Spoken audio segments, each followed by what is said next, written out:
Dia menunjukkan pada kita bahawa kita kena belajar suka apa yang Allah Ta'ala. Jadi siap tengok. Kita je siap. Kampung-kampung besar pada orang jadi siap. Kutip tahi kecak sebiji pun dah jadi pahala besar. Ini kan jaga sebuah masjid. Orang lain berak-berak keluar saja. Dia yang pergi jiruh balik. Tengok. Khatib. Pergi jiruh masuk dalam tandan. Ada 3 ketul. Besar-besar hawa duduk dalam. Berapa besar pada. Jadi sebab itu kita kena mulia apa yang Allah Ta'ala. Kemudian kata Rasulullah, waktu takhidul qana waktu takhidul mughniyah. Mereka itu mengambil ma'azif wal mughniyah, iaitu mengambil penyanyi-penyanyi dan artis serta muzik. Akhir zaman ambil artis, ambil penyanyi hidup dihibur oleh artis-artis dan penyanyi hidup. Buka puasa, bulan puasa dihibur oleh artis lagi. Padahal bulan ibadah lah tu. Ibadah bulan yang suci. Siap dengan lampu bulan puasa tu. Tapi buka puasa dihiburkan oleh artis tempatan kerana mengadakan pertunjukan amal. Semua kena tipu belaka. Kena tipu dengan sangkaan ianya menjadi amal dan pahala, sedangkan itu dosa di sisi Allah Ta'ala. Itu kesan tak belajar. Kesan tak belajar itu di masalah itu. Berasa derma pada amal tapi tak jadi amal. Baru sekarang nak derma ke Palestin ni, tengok orang tu. Nak derma ke Palestin, tengok orang tu. Jangan pakai derma hulu ikut dah. Sebab yang kita derma tu Allah akan soal. Bukan kita cari belanja duit, kita cari saja Tuhan soal. Belanja daripada kerja halal ke haram. Menderma tempat kita belanja tu Allah soal. Sebab tu kena cari saluran yang boleh menyampaikan sumbangan itu kepada umat Islam di Palestin dan Selayar.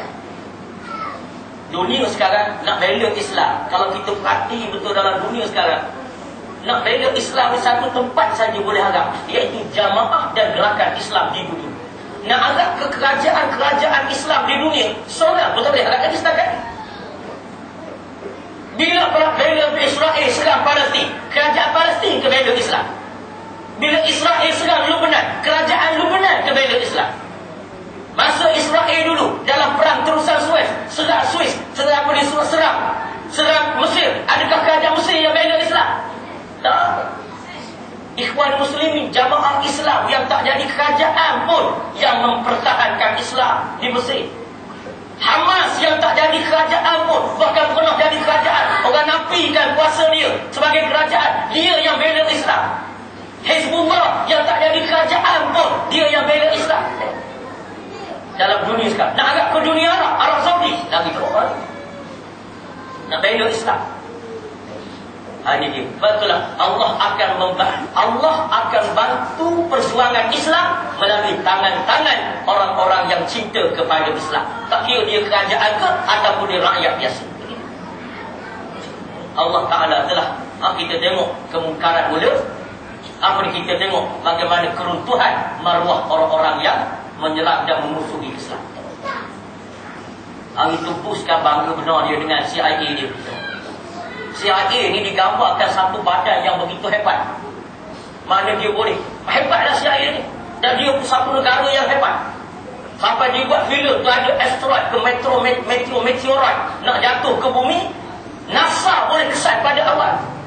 Orang akan jatuh pada sekian angka jika menghentak bumi, hancur habis bumi. Tapi nasib baiklah ada tentera Amerika dengan bantuan NASA, dia telah menembak meteoroid ini hingga pecah menggunakan kuasa laser. Jadi dunia terhutang budi kepada Amerika. Hebat. CIA hebat. Tapi baru ni CIA tak boleh nak ramai, kasut nak terbang. Ini nak bahawa maha kaya Allah Subhanahu wa ta'ala. Tak boleh nak ramai, bukan setakat sebelah, 2 belah. Sebab itu siapa yang membela Islam, walau dia kerajaan, walau dia orang biasa, Allah akan muliakan dia. Kerana dia bela Islam, walaupun dia orang biasa. Tengok nama apa tu? Muntazir Az-Zaidi, yang balik kasut, mulia dia hebat. Dalam minggu itu saja 12,000 orang di seluruh dunia menamakan anak mereka Muntazir Az-Zaidi melalui laporan internet. 12,000 tetap nama dia berlaku. Baru berganak. Kasut dia dilelong dengan 3.2 juta. Kasut. Kasut bandar je dibeli tadi. Oh, tapi oleh kerana guna untuk lawan musuh Islam, jadi mahal. Itu bela Islam. Jadi sebab itu kita kena bela agama Allah Subhanahu wa taala. Jadi akhir sekali kata Rasulullah sallallahu alaihi wasallam, nombor 15 lah akhir tu. Tadi tu tak ada bilang. Akhir sekali kata Rasulullah, yaitu la'anal akhiru min hadhihi al-ummah awwala. Umat yang akhir, orang akhir zaman ni akan laknat orang yang terdahulu. Itu menandakan datang badut Allah Ta'ala. Macam kita setengah kadang-kadang kita kutuk ulama-ulama terdahulu. Sebab kita sekarang rasa kita dah alim dah, kutuk ulama-ulama dulu. Sedangkan kita dapat ilmu sikit sebanyak ni, dialah tu karang kitab. Ulama hak lekeh tu lah. Yang tulis kitab bawah asap filter sampai hitam habis lubang-lubang hidung. Kerana dialah berkorban untuk agama, kita boleh faham agama sekarang. Maka sebab itu kita jangan jadi umat akhir yang melaknat umat yang terdahulu. Jadi kena ucap terima kasih banyak kepada umat-umat yang terdahulu. Jadi itulah 15 perkara yang disebut dan kata Rasulullah, jika sekiranya akhirnya kata Rasulullah, kamu melakukan perkara yang demikian, maka Allah akan datangkan rihul hamra, angin merah. Angin merah ni setengah ulama kata ialah penyakit angin ahmar. Kata kita panggil angin merah tu. Itu setengah ulama kata datang dengan tiba-tiba yang dulu tidak pernah berlaku. Sampai ada satu doa khusus angin ahmar. Ada penyakit yang teruk, penyakit yang digeruni. Dan Allah Ta'ala akan jatuhkan kepada kamu gempa bumi, ataupun Allah akan tukar wajah kamu. Wa ja'alakumul qiradata wal khanazir, menjadikan mereka perangai bagaikan kera dan babi-babi, kata Rasulullah. Di mana kalau terus dalam keadaan itu. Di mana sebab itu kita kena tengok sekarang macam mana peristiwa akhir zaman yang berlaku pada kita sekarang. Jangan sampai Allah Ta'ala melaknat kita. Sebab itu kita kena tunaikan amar ma'ruf nahi munkar. Kata Rasulullah, muru bil ma'ruf wanha 'anil munkar min qabli an tad'uni fala ujibu lakum wa tas'aluni fala u'tikum wa tastansiruni fala ansurukum. Kata Rasulullah, kamu suruhlah pada ma'ruf, kamu cegahlah kemungkaran. Sebelum daripada datang satu saat kamu berdoa, aku tak makbulkan doa kamu. Kamu meminta, aku tak beri permintaan kamu. Kamu minta tolong, aku tak tolong kamu. Kerana aku suruh kamu suruh ma'ruf, kamu tak buat. Aku suruh kamu cegah mungkar, kamu tak buat. Kalau begitu keadaan kamu doa aku tolak, kamu minta aku tak beri, kamu minta tolong aku tak lapar nak tolong kamu. Jadi kita kena buat macam mana? Kita kena hidupkan suasana amar ma'ruf nahi munkar. Gerakkan dalam masyarakat kita, berpusat di masjid-masjid dan surau-surau kita. Orang nak marah, dia punya pasal. Dia nak marah, dia punya pasal lah. Kita tunaikan perintah Allah Subhanahu wa ta'ala. Jadi rasa cukuplah sekadar itu dulu untuk kita pada malam ni.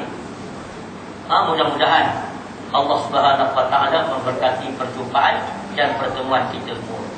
Kalau kita pulang muda tak jumpa, anak pun tak ingat dah berapa bulan, tak tahu dah. Jadi insya-Allah mudah-mudahan dari masa ke semasa kita dapat bersama untuk kita sama-sama mensemarakkan ataupun melonjak semangat kita bagi mentaati Allah Subhanahu wa taala dan hidup secara Islam mengikut ajaran Rasul kita Muhammad sallallahu alaihi wasallam. Apa yang baik daripada Allah, apa yang lemah daripada kejahilan dan kelemahan diri saya sendiri. Aku qali hadza wa astaghfirullahal azim li wa lakum. Wassalamualaikum warahmatullahi wabarakatuh. Terima kasih.